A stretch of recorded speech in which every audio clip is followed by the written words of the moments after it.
ATP અને એનએડીપીએચ નો ઉપયોગ ક્યાં થાય છે? આપણે અભ્યાસ કર્યો કે પ્રકાશ પ્રક્રિયા દરમિયાન એટીપી, એનએડીપીએચ અને ઓક્સિજનનું નિર્માણ થાય છે. હરિતકણમાંથી ઓક્સિજન પ્રસરણ પામે છે, જ્યારે એટીપી અને એનએડીપીએચ નો ઉપયોગ અંધકાર પ્રક્રિયામાં અથવા જૈવ સંશ્લેષણ તબક્કામાં થાય છે. આ જૈવ સંશ્લેષણ તબક્કો પ્રકાશ ઉપર આધારિત નથી, પરંતુ તે પ્રકાશ પ્રક્રિયાની પેદાશ ઉપર આધારિત છે.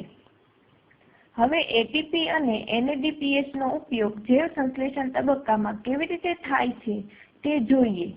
આપણે જાણીએ છીએ કે જૈવ સંશ્લેષણ તબક્કામાં પાણી અને કાર્બન ડાયોક્સાઇડ સાથે સંયોજાઈને શર્કરાનું નિર્માણ કરે છે.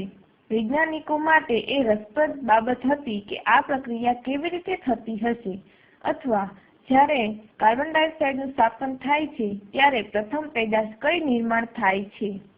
મેલ્વિન કેલ્વિને રેડિયોએક્ટિવ 14 અણુભાર ધરાવતો કાર્બનનો ઉપયોગ લીલમાં પ્રકાશ સંશ્લેષણની ક્રિયામાં કર્યો અને શોધ્યું કે પ્રારંભિક કાર્બન ડાયોક્સાઇડનું સ્થાપન 3 કાર્બનયુક્ત કાર્બોનિક એસિડ જેમ કે 3 ફોસ્ફોગ્લિસરિક એસિડમાં થાય છે.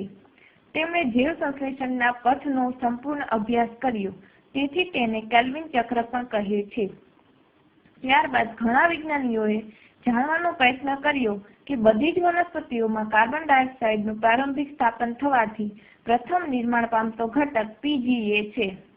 વિવિધ પ્રકારની વનસ્પતિઓ પર પ્રયોગો કરવામાં આવ્યા અને તે ઉપરથી શોધી કાઢવામાં આવ્યું કે અમુક સમૂહની વનસ્પતિઓમાં કાર્બન ડાયોક્સાઇડનું સ્થાપન થવાથી સૌપ્રથમ નિર્માણ પામતો 4 કાર્બનયુક્ત સંયોજન ઓક્ઝેલોએસિટિક એસિડ છે.